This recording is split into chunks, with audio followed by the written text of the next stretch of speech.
Chissà se le faville dei panevin accesi in queste ore da Luca Zaia in ben 3 località del Trevigiano andranno a Ponente o a Levante. Anche per lui potrebbero significare buono o scarso raccolto, in questo caso però di voti, alle regionali di maggio.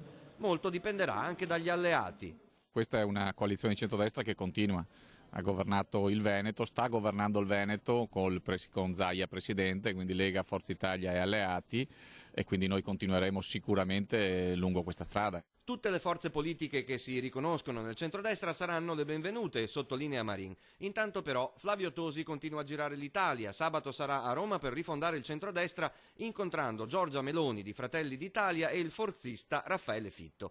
Per la coalizione veneta quindi settimane di attesa alla ricerca di una identità chiara per la campagna elettorale delle regionali. A centrosinistra Alessandra Moretti, dopo molti incontri e passaggi TV post primarie, durante le feste ha scelto la tranquillità. L'ultimo evento pubblico è datato 30 dicembre ad Asiago e l'agenda sul suo sito internet non annuncia futuri appuntamenti.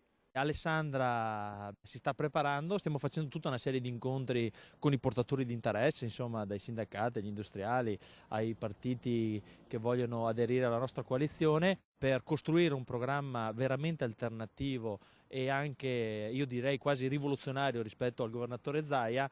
In attesa della rivoluzione morettiana, il Movimento 5 Stelle promette una partenza di campagna elettorale con scintille. Jacopo Berti, candidato di Grillo per la regione, ancora non si sbottona su dove e quando inizierà, ma partirà subito con il botto, posso anticipare questo. Sarà un grande evento, sarà un evento rivolto a tutte le persone che hanno bisogno di qualcosa di nuovo, che hanno capito che così non si va più avanti.